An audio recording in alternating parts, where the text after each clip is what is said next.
to get them to stop the funding through their banks for North Korea. Now, hope springs eternal, that'll happen. But none of his predecessors were able to do that. What do you think? I question whether it's true, frankly. I don't know if I trust the Chinese. And I think the people who are on board or not on board are the Russians. And there's a lot of dope flying around about how it's the Russians who are giving the North Koreans the rocket engines to help them get themselves into a position to attack the United States. So I would like to see Mr. Trump really work on the Russians if he can. But I have the feeling, I just have the terrible, terrible feeling that North Korea is a cat's paw for Mr. Putin in this whole event, and this is Mr. Putin's way of extending the new Cold War, and it scares me a lot. You know, it's interesting you should say that, because a lot of people were relieved here when they heard that the Chinese had made this commitment. Of course, we have to do the old thing, trust but verify. Leaving Putin aside for the time being, do you think the Chinese will act on that? Well, they may, but I don't really think they're reacting to Trump here. I think they're reacting to North Korea. Look, Trump is throwing words, and no matter how upset the left gets, he's not dropping missiles. That's what North Korea is doing.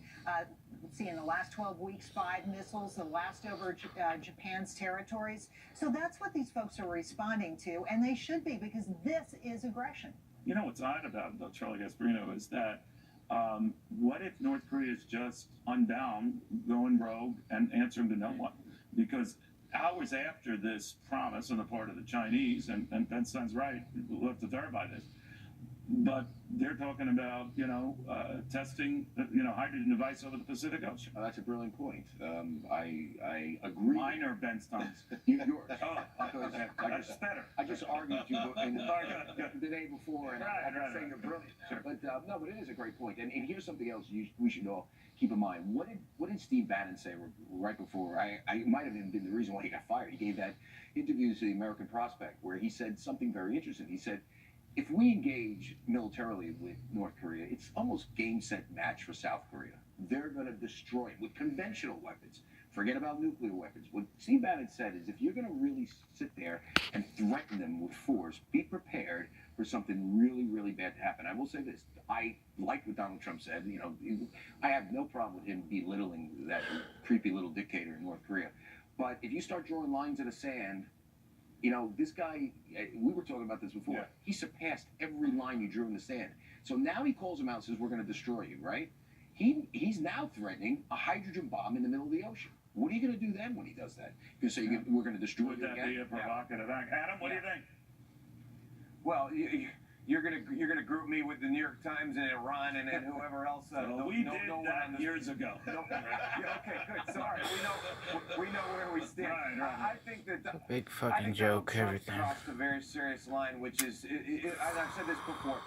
The United States president does not make undignified comments in front of the entire world. It doesn't. There's no point What was in lowering undignified? himself.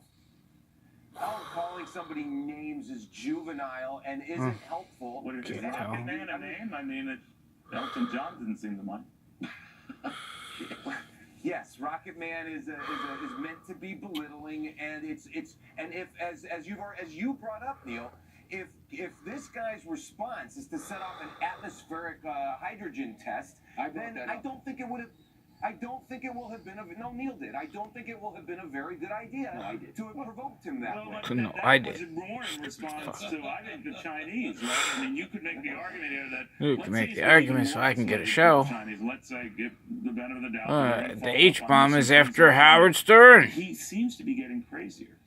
Of course he's getting crazier, because really, I thought that was only my insight. He is disillusioned. He is driven by disillusion, and he has power because of these nukes. The greater the power, the greater the trajectory of these missiles, the greater the power in these nukes, the more emboldened and the more likely something can go wrong. But remember, he's not just crazy. He Here's does Don have a King. strategic aim, and his strategic aim to take over the whole Korean Peninsula, to force us into some sort of that's not going to happen. Well, we don't know. I don't agree. His strategic game. Why does he know what's going to happen?